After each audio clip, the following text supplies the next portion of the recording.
Bem-vindo! Estamos aqui para agora o episódio 2 dessa série do Evangelho de Jesus Cristo escrito por João. A Bíblia é o único livro que quando você lê, o autor conversa com você.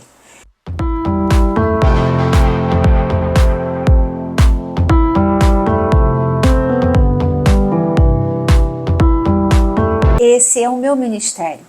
Eu estou aqui nesse canal e nas outras redes sociais buscando levar a palavra de Deus, evangelizando, fortalecendo fé ou dando conhecimento àqueles que não têm. É muito válido que você curta, que você compartilhe, seja membro desse ministério de evangelização. Ajude esse canal a crescer e você não vai estar fazendo isso para me agradar, você não vai estar fazendo isso para ser bacana comigo, não. Você vai estar fazendo isso com uma missão de evangelização. Como Jesus disse, né? Ide, pregai o evangelho até os confins da terra. E hoje a gente tem essa beleza que é a internet. Bem usada, ela é um espetáculo. Ela vai longe, ela alcança pessoas de todas as idades. Ser membro desse canal é simplesmente botar aí na setinha de compartilhar, é dar o like e dê ele logo agora, que de repente no final você vai esquecer. Se você não gostar, lá no final é só você tirar o seu joinha e tá tudo bem, tá descurtido, tá bem? Deus é o único Deus, é o Deus verdadeiro, é o Deus eterno, é o Deus criador, é uma divindade, é um poder absurdo que dentro da nossa humanidade nós não conseguimos compreender toda essa magnitude de Deus, mas precisamos começar a ler, ter isso como um início, para a partir daí a gente poder começar a criar essa intimidade com aquele que nos formou antes da criação do mundo. O primeiro homem surgiu do pó depois do mundo pronto, mas a própria palavra de Deus diz que Ele conta isso pra gente, Ele nos formou dentro dele antes da criação do mundo. Então, Deus criou tudo o que criou e com tanta perfeição para nos dar de presente.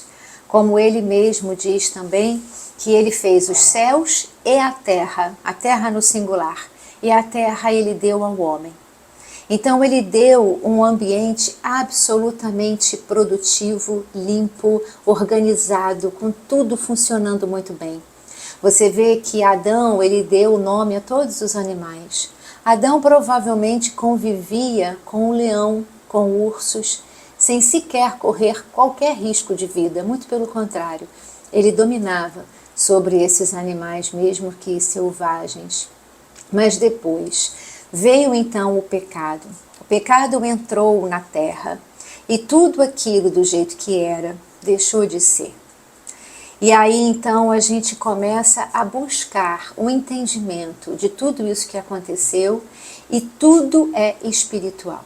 E vamos ler do versículo 4 ao 13 do capítulo 1. Nele estava a vida e esta era a luz dos homens. A luz brilha nas trevas e as trevas não a derrotaram. Surgiu um homem enviado por Deus chamado João.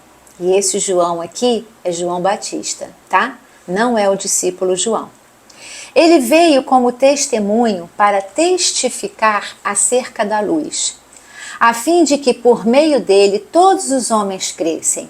Ele próprio não era a luz, mas veio como testemunho da luz. Estava chegando ao mundo a verdadeira luz que ilumina todos os homens. Aquele que é a palavra estava no mundo e o mundo foi feito por intermédio dele, mas o mundo não o reconheceu. Veio para o que era seu, mas os seus não o receberam. Contudo, aos que o receberam, aos que creram em seu nome, deu-lhes o direito de se tornarem filhos de Deus, os quais não nasceram por descendência natural, nem pela vontade da carne, nem pela vontade de algum homem, mas nasceram de Deus. Quando então os versos 4 e 5 dizem: nele estava a vida, e esta era a luz dos homens, A luz brilha nas trevas e as trevas não a derrotaram. Quando a gente acende uma luz, a gente enxerga o caminho. Por que que Jesus ele é comparado com a luz? Existem dois reinos. O reino da espiritualidade das trevas e o reino da espiritualidade da luz. Isso é certo. A gente vai ver muito isso no livro de João. É um livro onde traz muitos contrastes entre o amor e o ódio, a luz e a treva.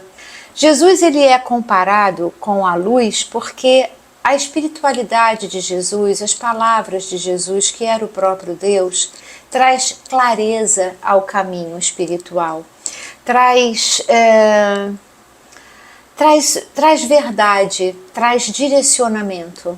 O mundo era sem dores, o mundo era sem doença, o mundo era sem morte.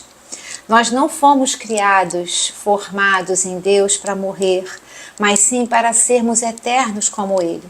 Como a própria palavra de Deus diz, nós fomos feitos à sua imagem e à sua semelhança. É muito lindo isso quando a gente for estudar Gênesis. Eu amo Gênesis, sou apaixonada por Gênesis. Mas quando a palavra diz que Deus nos fez à sua imagem e à sua semelhança. Quando Deus ele pega o pó, ele pega o barro e ele começa a formar o homem, ali é uma obra de arte, é como um artesão. Ele pegou aquele barro e ele foi no barro trabalhando a imagem que estava dentro dele. Nós somos feitos à imagem e semelhança de Deus. Então aquilo que Deus tinha imaginado, Ele começa a produzir ali no barro.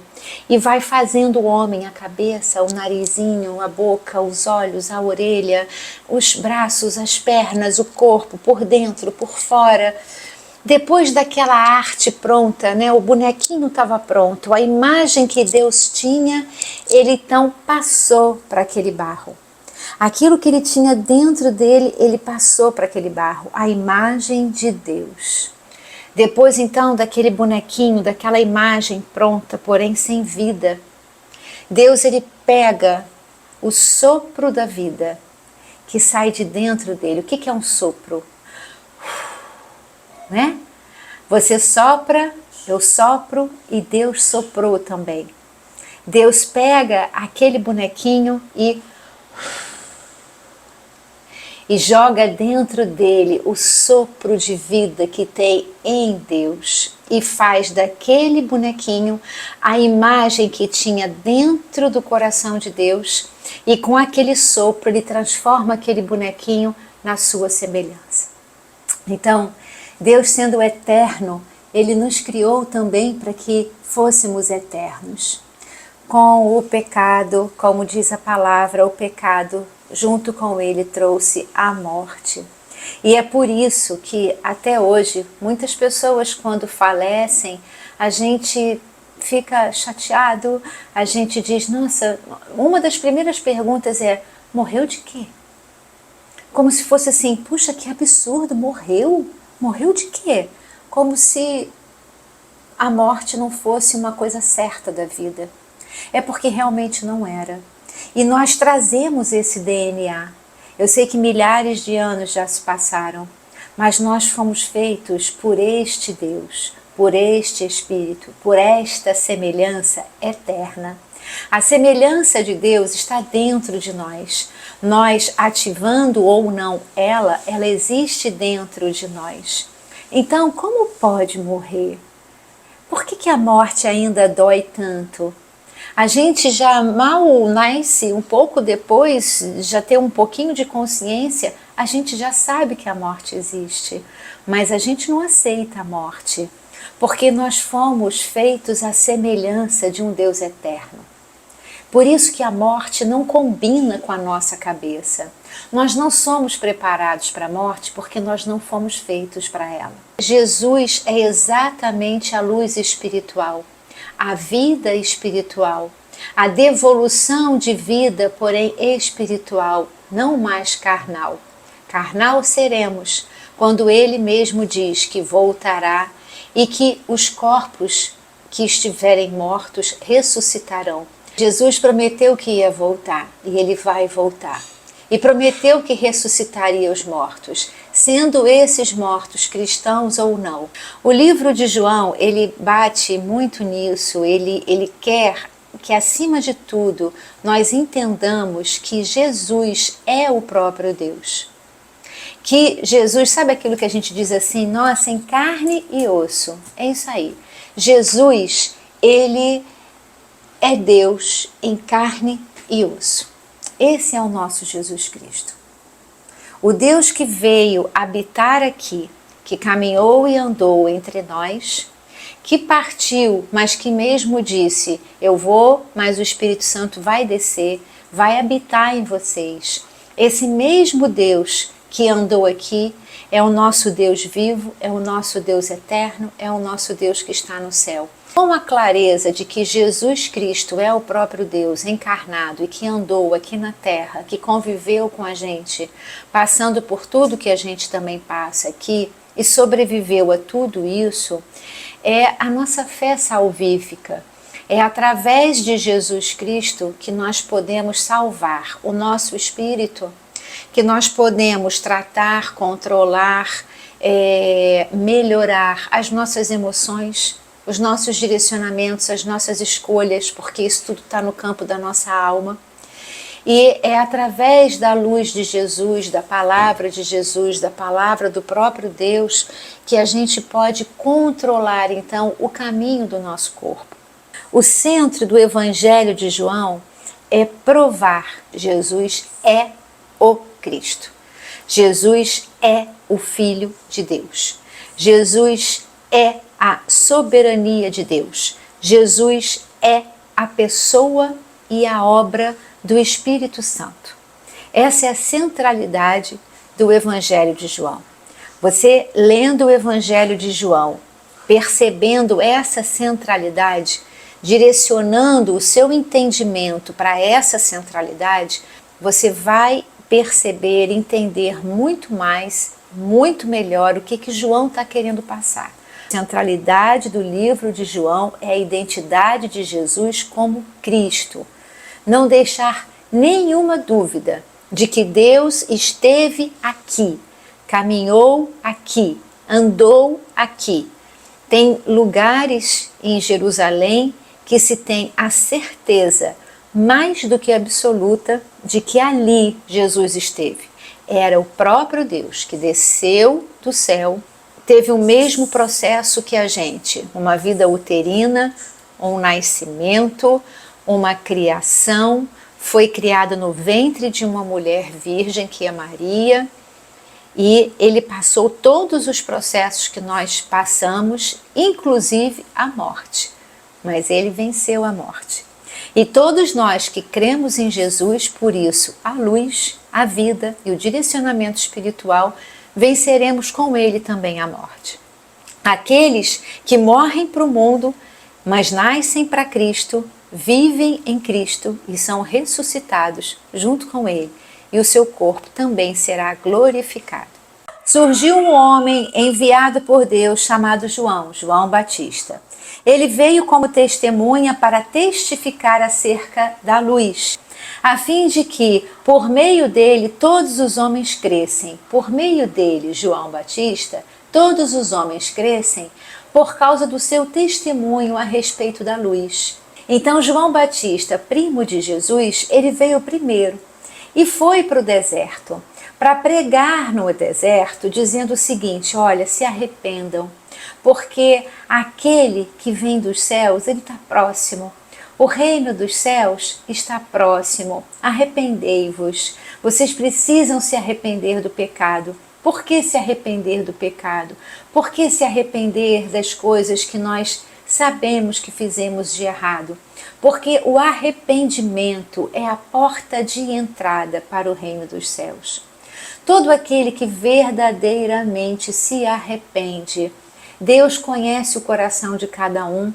Não adianta tentar enganar Deus. Deus ama o pecador, mas ele abomina o pecado.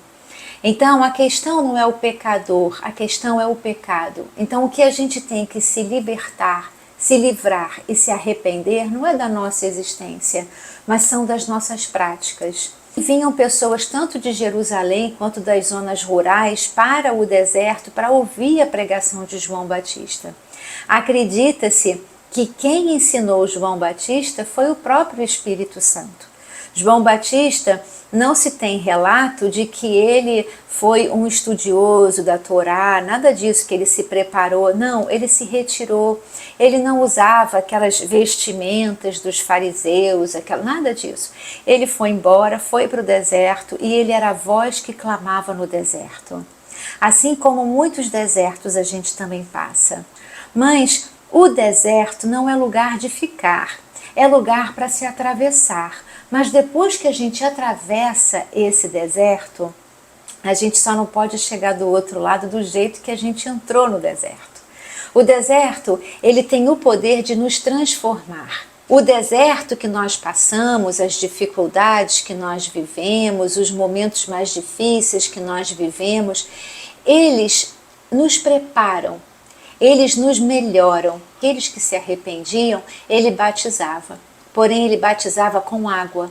E ele dizia, aquele que está por vir, este sim, quando vier, ele vai batizar.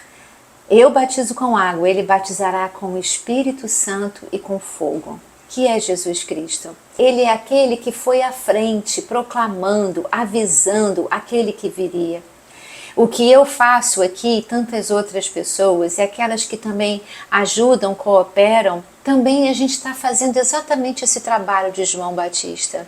Porque Jesus vai voltar. E enquanto ele não volta, assim como esse povo também para qual ele pregava, enquanto não voltava, enquanto Jesus não chegava, essas pessoas iam se arrependendo dos seus comportamentos, dos seus vícios, dos seus pecados. E uma vez arrependida, eram batizadas com água, porque Jesus vai voltar. Mas enquanto ele não volta, a gente vai tentando se preparar e ajudando o nosso irmão a também se preparar. Sejamos nós também testemunhas dessa luz que se chama Jesus. Assim como a gente está buscando a nossa salvação, encontramos a nossa salvação, que através de nós outras pessoas também encontrem a sua salvação.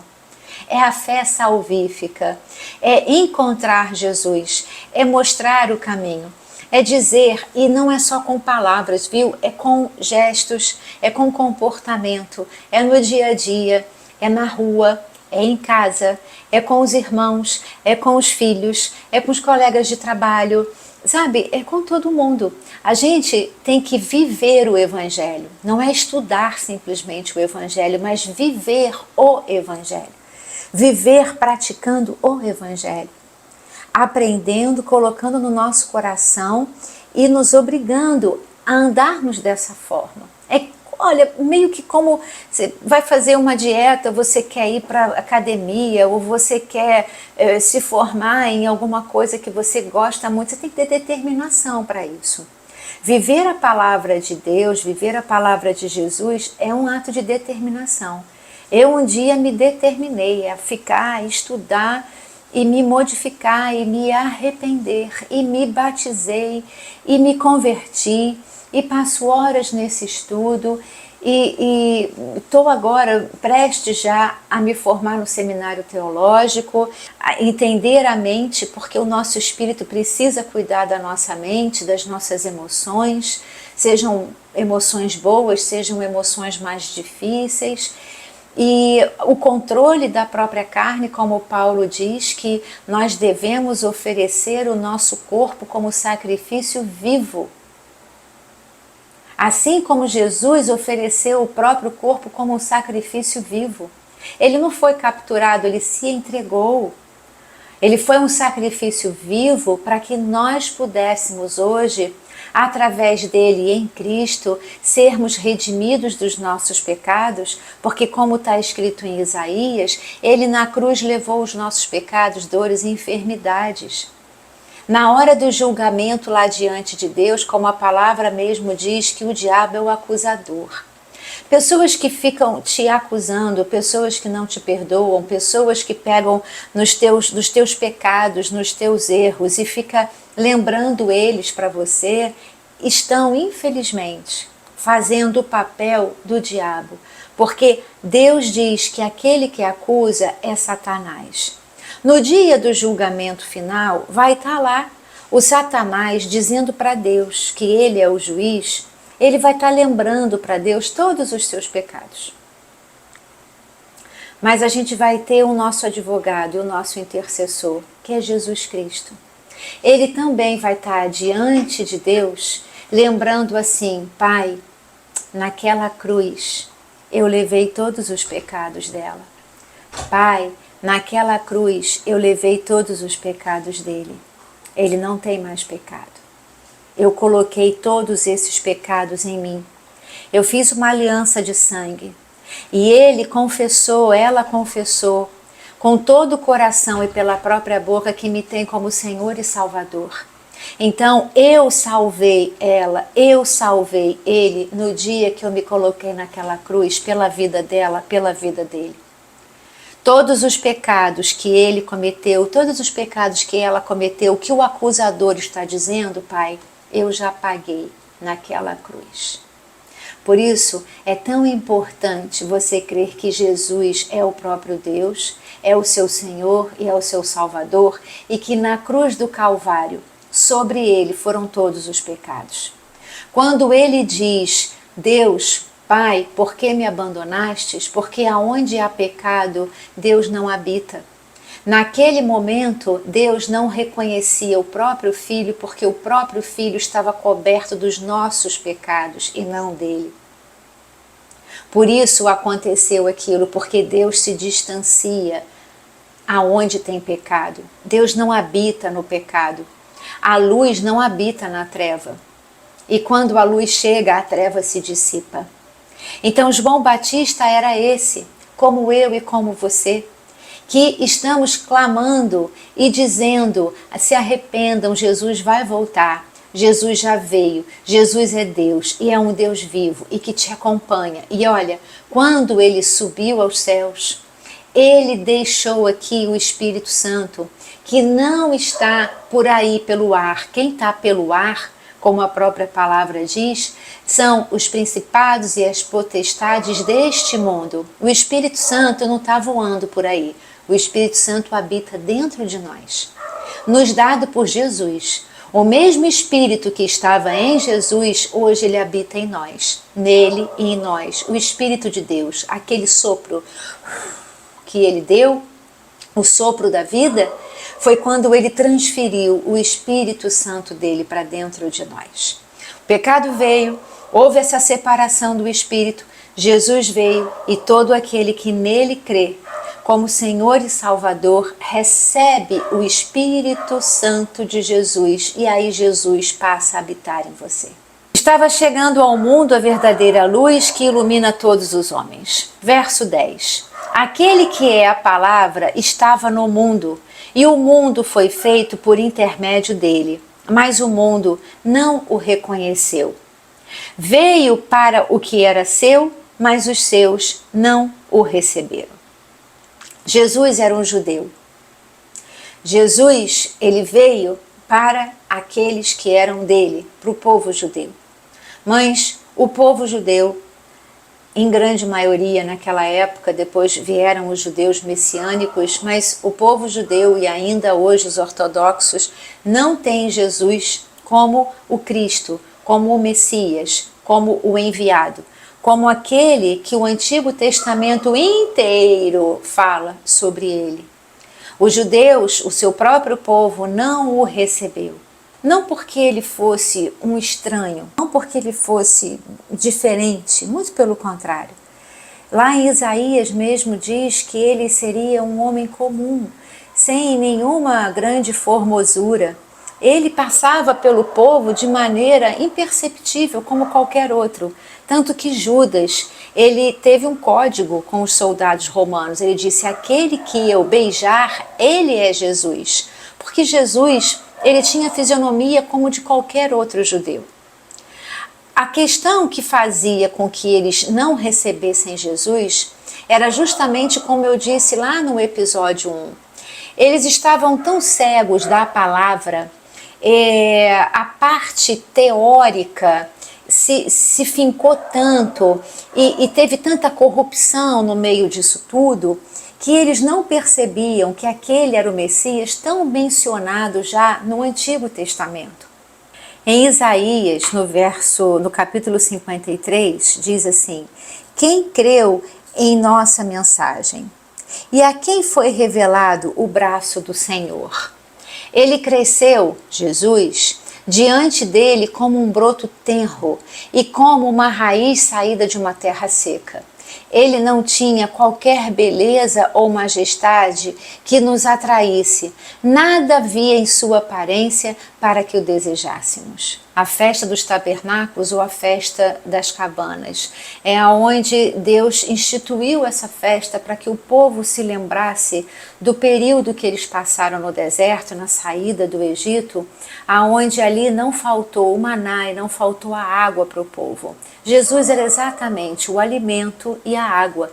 Por isso ele diz, inclusive para a samaritana no poço: eu sou a água viva. Se você beber da minha água, nunca mais terá sede. Dessa água aí, desse poço, né? Dessa água aqui que a gente bebe, daqui a pouco a gente está com sede de novo. Mas da água que a gente bebe de Jesus é a água viva. É a água que nunca mais nós teremos sede. É o alimento, como ele mesmo disse, inclusive nessa passagem também da samaritana, quando os discípulos voltam com comida e ele não quer comer nada, e os discípulos perguntam: por que aquela mulher lhe deu de comer? E ele disse: não, o meu alimento vem do Pai, o meu alimento é a palavra do meu Pai. Então é o nosso alimento espiritual. Jesus Cristo é a nossa água viva, o nosso alimento espiritual. Quantas vezes nós também passamos por isso? Quantas vezes a palavra de Deus, o ensinamento de Jesus, ele é levado e muitas pessoas não recebem. Muitas pessoas insistem em ainda continuar na ignorância. Não é ignorância de má educação, é ignorância do não conhecimento, do não saber. Mas Jesus, ele quer que você saiba dele, ele quer que você viva com ele, ele quer que você esteja junto dele, ele quer que você siga o caminho dele. Porque ele diz, né, eu sou o caminho, a verdade e a vida, eu sou a luz do mundo. Porque ele ilumina aquilo que está escurecido quando ele chega à luz e ele abre então o caminho da salvação, o caminho da vida. E não é só da vida eterna, não é só da vida nos céus que eu digo, não. É uma qualidade de vida terrena totalmente diferente da qualidade de vida terrena que o mundo oferece. Que, como eu disse aqui, o mundo jaz no inimigo. A promessa havia chegado, mas a cegueira espiritual era tão grande, a vaidade era tão grande de quem sabia mais, quem era o mais estudado, quem é que sabia a Torá de cor e salteado, que não perceberam um Deus simples. Achavam, ainda mais que ele entra em Jerusalém em cima de um burrinho, achavam que ele tinha que chegar de repente num cavalo exuberante, achavam que ele ia chegar para derrotar Roma. Mas olha, no livro de Mateus mesmo diz aqui, e embora a gente esteja lendo o livro de João, mas Mateus ele fala, ele começa muito, né, até por ser judeu, e judeu dá muito valor à genealogia. Então Mateus ele já começa o livro dele com a genealogia de Jesus. E olha o que diz no capítulo 1. Registro da genealogia de Jesus Cristo, filho de Davi e filho de Abraão. O que quer dizer isso? São as duas vindas de Jesus Cristo. Jesus, como filho de Abraão, ele veio como um cordeiro. Assim como Deus pediu a Abraão, até como uma prova de fé, dependência e confiança, que oferecesse o seu próprio filho Isaque ao holocausto. Mas, na segunda vinda de Jesus, ele vai vir como filho de Davi, o leão da tribo de Judá. Ele vai vir rugindo. Jesus veio como um cordeiro para que ele pudesse dar para a gente a oportunidade do arrependimento e da salvação. mas quando ele voltar, ele não vai voltar como um cordeiro. Aquilo que esperaram que ele fizesse na primeira vinda, ele vai fazer na segunda vinda. Ele vai vir o seguinte: olha, agora é o tempo. Aqueles que se arrependeram, ótimo, estão aqui comigo. Aqueles que não se arrependeram, eu não posso mais fazer nada. Está tudo escrito, está tudo divulgado, está tudo estudado. Olha quantos 1000 anos Jesus já teve aqui. Então, ele veio como um cordeiro, mas eles queriam que ele viesse como um leão. Mas a volta de Jesus, como está aqui em Mateus, filho de Davi e filho de Abraão, ele vai vir como o leão da tribo de Judá. Ele vai vir, é a segunda vinda, e está lá em Apocalipse. E aí então, para a gente concluir, o verso 12 e 13, contudo, aos que o receberam, aos que creram em seu nome, deu-lhes o direito de se tornarem filhos de Deus, os quais não nasceram por descendência natural, nem pela vontade da carne, nem pela vontade de algum homem, mas nasceram de Deus. Então, aqueles que recebem Jesus como o seu Senhor, como o seu Salvador, ele nos dá o direito de nos tornarmos filhos de Deus, os quais não nascemos por descendência natural, ou seja, por sangue, nem pela vontade da carne e nem pela vontade de algum homem. Você e eu não estamos aqui porque os nossos pais tiveram a vontade de nos ter. Nosso nascimento não é dado a partir da semente de um homem no ventre de uma mulher, por vontade deles, mas sim por vontade de Deus. Próprio Davi diz em Salmos que Deus já o conhecia antes do ventre da mãe de Davi. Antes de Davi chegar no ventre da mãe dele, Deus já o conhecia. A própria palavra de Deus diz que a nossa história, o nosso plano, o nosso propósito para chegar aqui já está escrito por Deus. Se nós acreditássemos que a nossa vida é dada pela vontade da carne, ou que a nossa vida é dada através do desejo de um homem ou de uma mulher, nós teríamos que acreditar que cada ser que nasce é uma surpresa para Deus. E aí ele olha para aquela criaturinha que nasceu e diz: e agora? Que história que eu vou escrever para ela? Mas não é isso. A sua vida ela é concebida no ventre da sua mãe através do desejo e da permissão de Deus.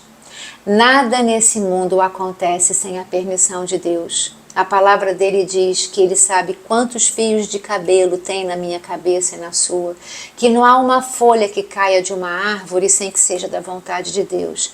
Muito menos um ser humano vai nascer sem que seja com a permissão de Deus. Nós dependemos de Deus para tudo, até para estarmos vivos e continuarmos vivos. E dependemos de nós e do nosso arrependimento, de crer em Jesus Cristo como nosso Senhor e Salvador, para que com Ele desfrutemos da vida eterna. E a vida eterna, ela não é guardada para que vivamos ela nos céus, mas como mesmo a oração que Jesus ensinou: Pai nosso que estás nos céus, santificado seja o vosso nome, venha a nós. Aqui, venha a nós o vosso reino. Então, o reino de Deus, ele pode ser chegado na sua vida enquanto você está aqui nessa dimensão. Você já pode desfrutar muito do reino de Deus estando aqui nesta dimensão, e não quando você chegar lá.